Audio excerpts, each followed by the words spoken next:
Hi, everyone. Thank you for joining us. We have David Zach here today conducting a training on strut and strut fitting.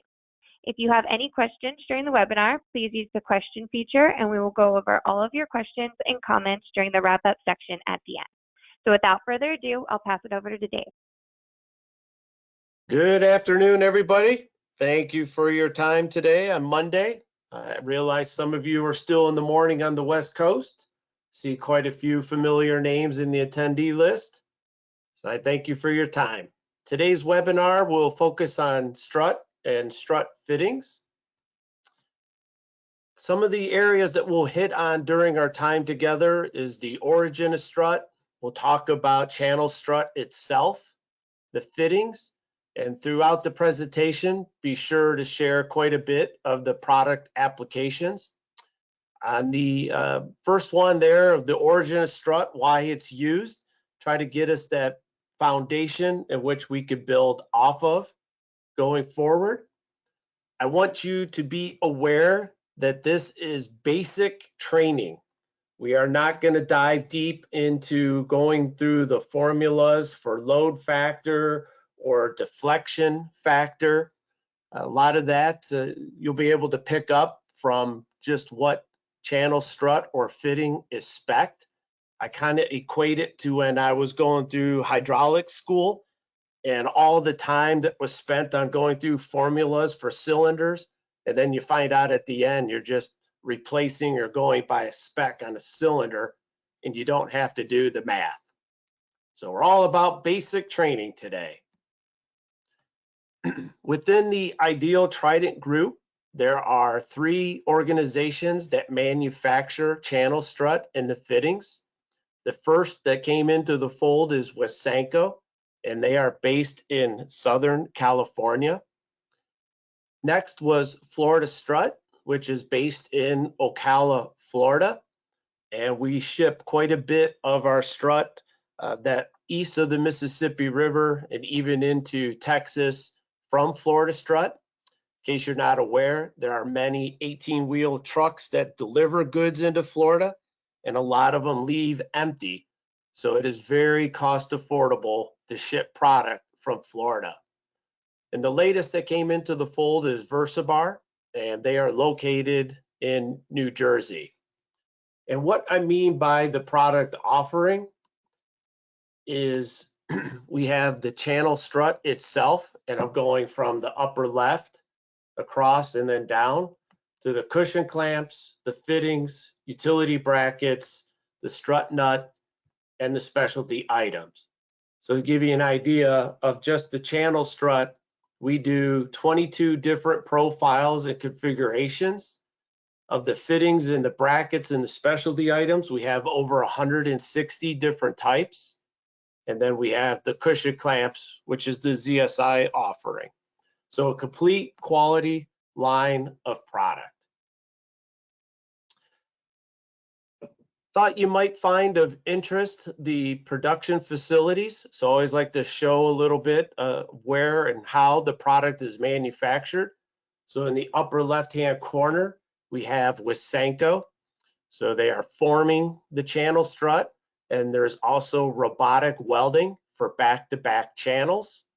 And then the lower right is a picture of the Florida Strut facility, again, being able to form the channel strut and manufacture the fittings. So we'll take a step back, talk about the origin of strut. It was developed in 1924 by Charles Atwood, and he is the creator and founder of Unistrut. And I'm thinking most of you are familiar with the name. If not, you could do a Google search and you'll see quite a few service industries or service centers for Unistrut across the United States. But the original intent was to create a long-lasting weldless structure to enclose electrical transformers. And so I asked that the next time you're at a traffic light intersection, if you look at the different corners, you'll probably see an enclosure and you'll see channel strut. In fact, If you're not familiar with it, I think you'll notice it quite often now after today's webinar. But what's interesting is Charles Atwood was friends with Walt Disney. And when Charles started his company, Unistrut, Walt Disney created a character for him and called it Mr. Strut. And this is one of the earliest versions of the Mr. Strut design. A common question get asked, and when I comment, I mean at least once a week, but they're always wanting to know why green is the color for Unistrut. And what it came about is from the military. They wanted it to be green because at the time it was very inexpensive to coat the product. And what it did is it gave better corrosion resistance compared to pre-galvanized steel. So the green worked well for the military.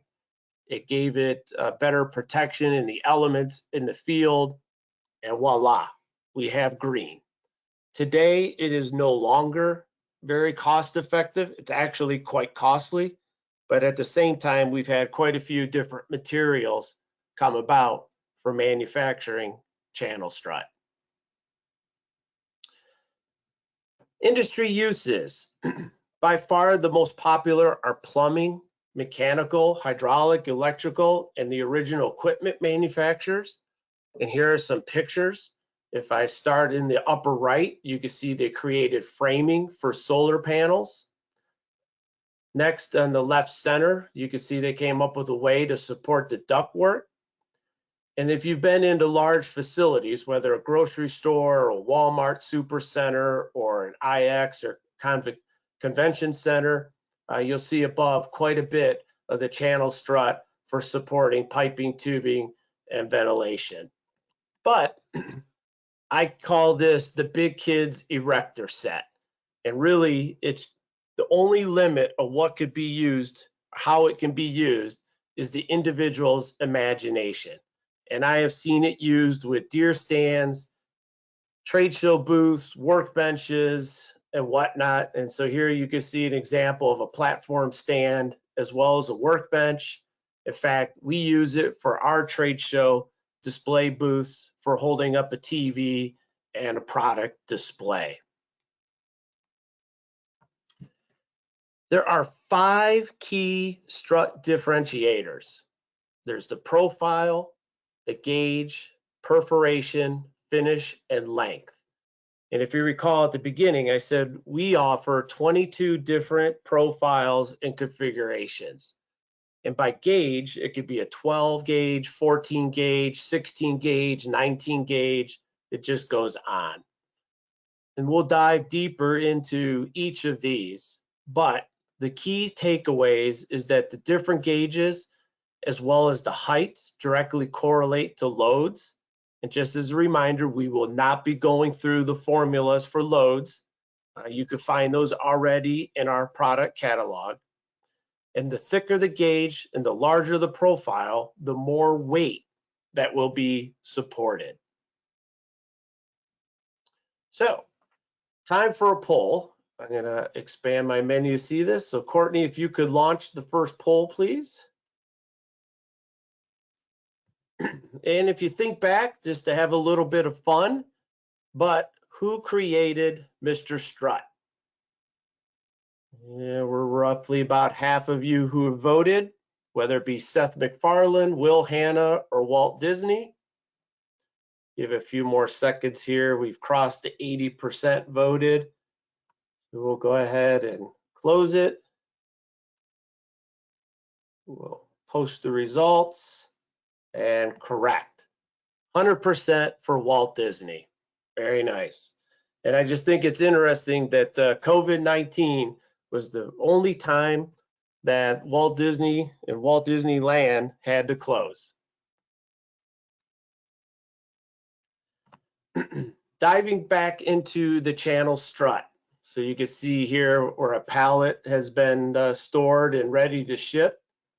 I mentioned earlier we come back to talk about the finishes, and you can see a listing of them there and the different sizes. And so again, you can see quite a bit when we get to talking about width and height, as well as profile. And briefly mentioned was the combinations of back-to-back or side-to-side, and that's when I mentioned the robotic welding of the Wesanco facility. And an area we'll come back to or dive a little bit deeper are the hole patterns. And this is what I'm referring to here in the upper left. You can see a round, a long slot, a short slot, as well as the spacing. Here in the green, you can see the longer slot and how those will come into play to help you down the road. So our finishes and material, we're going to come about here with a good, better, best. So good would be the pre-galvanized for indoor applications as opposed to a hot dipped galvanized, which is very popular in salty environments. Better materials or finishes would be aluminum, which does give a higher corrosion resistance compared to pre-galvanized, lightweight, lower cost compared to stainless steel. And then because of the food and beverage industries that it serves, it's in 304 stainless steel as opposed to 303. But our best option would be 316 stainless steel because it can be used in highly corrosive environments. Get quite a few questions regarding plain strut, and we get it. It's popular because it can be painted to match the equipment or the surrounding environment. As here, just showing a picture of mobile hydraulic equipment. If you look here at first on the right, you can see two arrows in which cut strut has been put into place. And then here on the left, a close-up where you can see it painted yellow to match the equipment, and then having the different size cushion clamps there to hold the hoses. So you may have seen in earlier presentations in which beta or twin betas have been used. What we're seeing are different sizes or different types of materials to transfer the media. And so there's been a growing trend towards this cut strut and then having the different types of clamps to hold the product in place. Little interesting fact that you might be aware of or might not be aware of. So strut comes in either 10-foot sticks or 20-foot sticks. And the reason those sizes were selected is that for 10-foot, it matches the electrical and HVAC applications, which predominantly use conduit, and conduit comes in 10 feet length. The 20-foot would be more for the mechanical and plumbing applications because, again, pipe typically comes in 20-foot lengths. But an area that you have available to create value because it comes properly sized for the application and has lower freight is our cut strut program. And that's done in 6 inches increments. So it is quite common for a facility or a building site or others in using strut that when they receive it, they start to cut it. So if you look around your own facility, you might see cut strut on the walls for the conduit or the piping. And as opposed to ordering truckloads to make it the freight a little easier to digest, the expense of the freight, you can have it cut, pre-cut in 6-inch lengths for delivery. Shifting gears to profiles. So I mentioned earlier the 12 gauge, 14 gauge, 16 gauge, just showing some different examples here. And now you can see in that we're talking 1 5/8 for the width, 1 3/8 for the height. And then again, we get into the different profiles. But in all of these, you can see that the lip comes over to form. And I'm pointing that out now because you'll see later when we get into fittings how this creates a commonality. But again, the reason we offer 22 different profiles and configurations is because of the load being supported.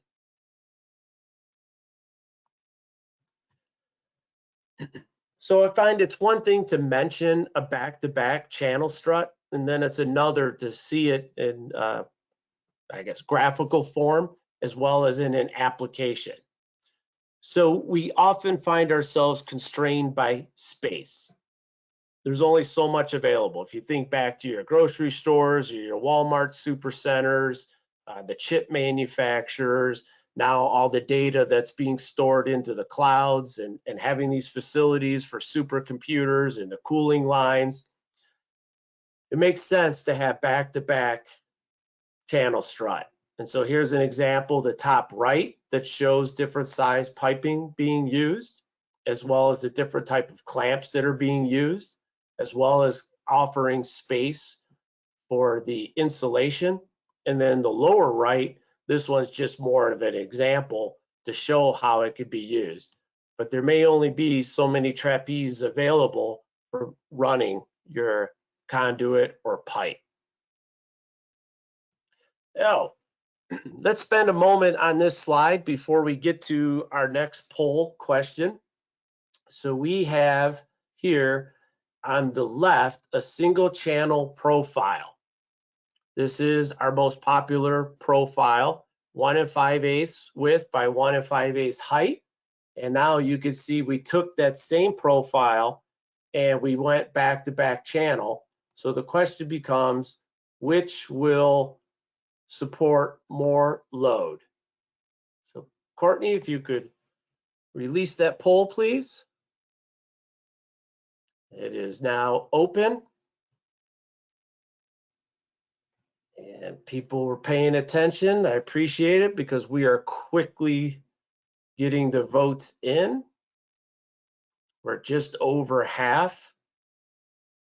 And so the question is, which will support more load? The single channel profile or the back-to-back channel profile? We're roughly 80% of the votes in, so we'll go ahead and close it. And then share the results. And 78% correctly indicated that the back-to-back channel profile will support more load. All right, thank you. So let's come back to the slots.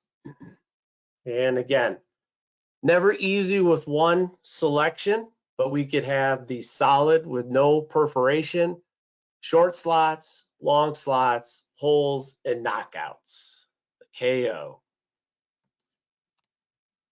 Slots are for threaded rod mounting and fittings. In case you're not sure what that means, we'll have a picture a little bit later. The knockouts is for a conduit, which will butt right up to it and creates a nice raceway for running electrical cable. So as an example of it here, showing the threaded rod, which is in yellow, and then the joists, and now you can see the channel strut that runs perpendicular to the joist. So again, think of your larger facilities. Interesting enough, I assembled a Craftsman shed this past weekend, and part of the assembly was 6 pieces of channel strut, and it was done for allowing the running of electrical cable as well as support of the walls and the roof. Can't have that collapse on me. So wrapping up on the channel strut before we head into the fittings, the questions that you should be asking for opportunities is, what's the profile? We want to know the height, the width, and the gauge. Are there perforations or slots? And then the type, if the answer is yes. What material and finish is required? Remember back to our good, better, best. And lastly, what is the length? Let's shift gears. Let's talk about fittings and strut accessories. I mentioned earlier that we have over 160 different types of fittings, and I'm not even counting the different types of cushion clamps. But the simple purpose of a fitting is to hold and brace things in place. It's a mechanical connection, and if you think back to why channel strut was created. It was to be weldless. And the other important is that it could be adjusted or taken down. So if I'm equating my channel or the use of channel strut with 2x4s, it gets a bit permanent, or it's a bit costly to take down and rebuild. And so have quite a bit of flexibility with the channel strut and when I use the fittings. And what is important for you to be aware is having the right mix. We calculate that the US strut market is 450 million a year, and 40% of that is made up of fittings. So roughly $200 million. If you are selling the strut, be sure to ask about the fittings. Or if you're asked about the fittings, inquire of where they're getting the strut. And I point this out because I know of probably 4 or 5 distributors I've worked with on the industrial side that were happy to sell the channel strut, and it never dawned on them to ask about the fittings. And they were pretty happy selling $200,000, $300,000, $400,000 a year in channel strut, and just completely missed picking up another $50,000, $60,000 in the fittings. And this is what we're referring to with the general types of fittings and accessories. The channel nuts and hardware, which we'll come back to here in a little bit. But you could read through the list, whether it be a U-shaped fitting or the trolleys. I find the trolleys interesting because these wheels run within the groove of the channel strut that I highlighted earlier with the laser. And then we get into your post bases and other methods for end caps and bracing. Cushion clamps, just to give a quick reminder on it, all types, whether it be cushioned or a saddle, and then again, all types of finishes as well as the materials. The most important thing to keep in mind when talking about cushion clamps is understand the temperature of the application, because that will impact the type of cushion that is used. And here are some pictures of applications of the cushion clamps. Here's a different type of roof block, but with the clamp. Here's one that we refer to as a cushion claw. Here's a bit of a closer one with the cushion claw that's mounted within the channel strut. The more common cushion clamps, and again, the proprietary one to ZSI is the cushionator. Again, here's a combination of the channel strut with the different types of clamps that are being used in the environment that it's in.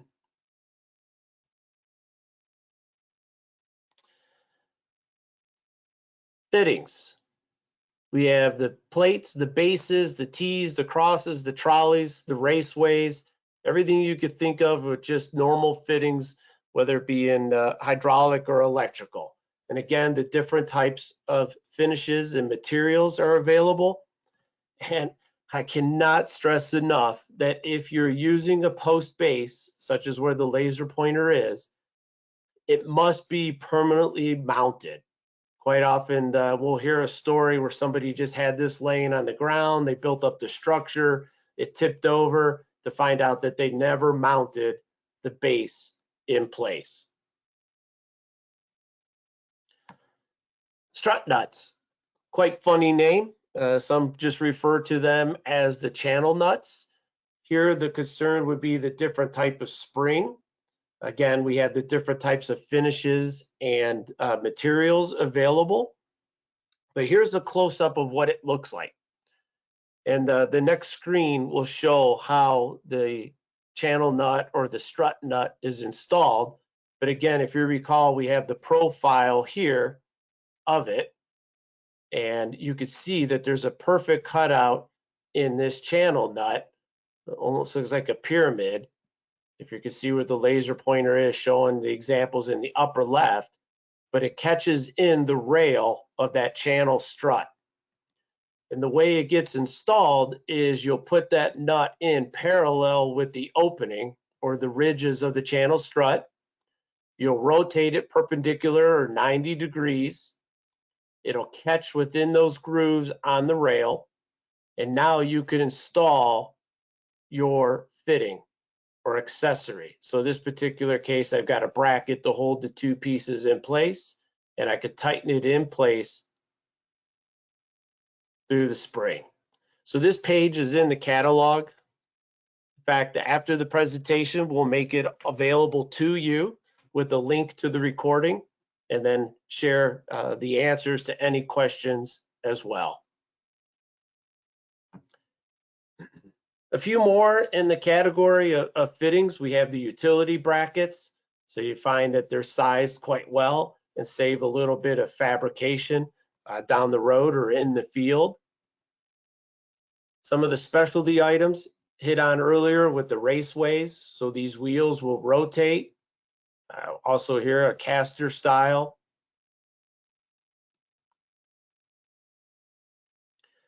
And something that is unique to that we offer with ours is what's called an air strip.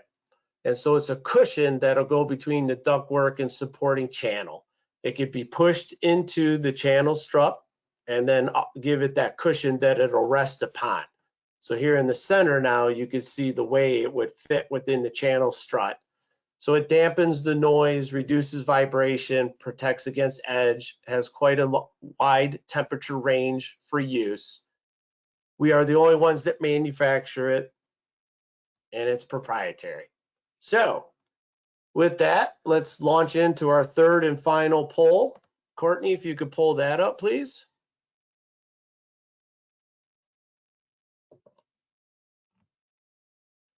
We are now open, and this is fittings make up what percentage? 20, 25, 40, or 50% of the sales. We had a quick slug of people who got in there voting, and now we've crossed the 50%. We'll give it a few more seconds here.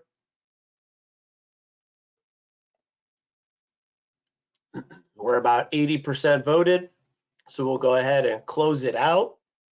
And 73% of you correctly answered 40%. So again, I know it's interesting and big dollar amounts to sell the channel strut. Just don't step over or walk away the ability to sell the fittings with it. Easy, extra income.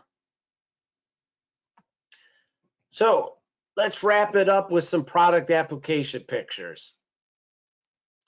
The first one just showing the way it was used to create a ceiling within a trade show and attach light fixtures for it.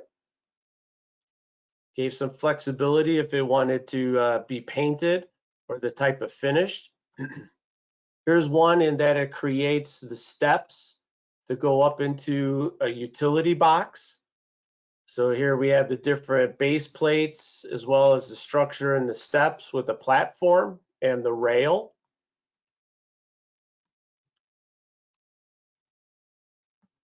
Just a unique way that they found a way to bring together a brace or a way to support the length to get across. These are threaded, and this would be able to rotate to tighten in place. And then different one of what we saw in the beginning, but here they created a structure coming off of the ceiling and then angled it down to have for some duct work to run through, as well as you can see here the different trapeze that are being used to support cable running this way or conduit or piping. Later you might see something that drops down to support the duct work. A few more. This one's pretty slick. I like this one. They used a channel strut to create for nozzles, and this system was used for washing down farm animals. And so they wanted something durable, withstand that environment, wet, as well as the animals potentially damaging the system and making it easy to replace a piece or a section of it rather than the entire thing. Next, probably something a little more common or what you thought of might be in mine, but creating the support for conveyor or material handling. Again, with the posts, here you can see how we quickly learned if they forget to secure it, a lot of the vibration and the movement will create some problem with the conveyor and collapse. This one just to show you a side profile of the channel nut. Here they had a clamp for a vertical conduit, and then they're getting ready with some L brackets and other attachments. And this one, early in my time coming on board was ZSI Foster. So at that time, our roof blocks were black with the orange. We're a different style today, but simply the weight of this bridge to cross over the piping, the conduit, but felt to use the channel strut for this type of structure. So the only limit is your imagination. And with that, we seem to do well here for time, and we'll open it up for questions. Thanks, Dave. That was pretty informative. Didn't know anything about Mr. Strutt there, so that was kind of a neat little anecdote. We do have a few questions here. I'll just start firing off. The first is there steel traceability with the channel strut? Yes. So the channel strut is stamped with a material code and a number code for traceability. So we could track when it was manufactured and processed through any of our facilities. Okay, great. Another one is, what is the most popular profile? The by far the most popular is a 12 gauge 1 5/8 by 1 5/8. Under Wesanco, we call it a W200. It's kind of the benchmark that we look at for our competitors for pricing. And so right now in the market, it's running like $1.02 a foot. Okay. This next question has a couple of parts. I'll break them up here. All right. Are all profiles of strut available in all gauges and materials? So no, not all. The material, I'm even going to break that up, and I don't know what else is coming, but the different types of materials, yes, in terms of the pre-galvanized aluminum, 304 and 316 stainless, but no, there are profiles that exist in the 12 gauge that you will not find in the 19 gauge, but the profiles you find in the 19 or 16, you will find in the 12 and the 14. Okay, I think that was pretty explanatory. Follow up to that is, who are the other competitors in the market?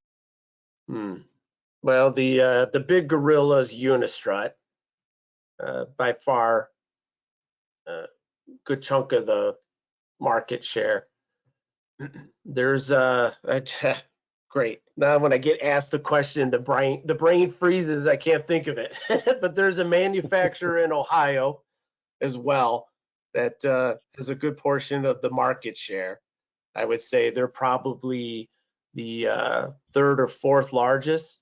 We equate ourselves by having the three companies as roughly the second largest strut manufacturer.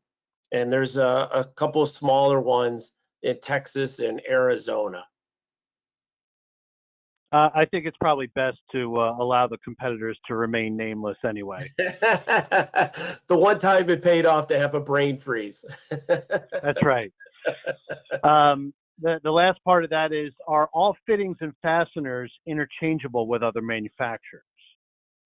Yes, because they follow same profiles, gauges, sizing.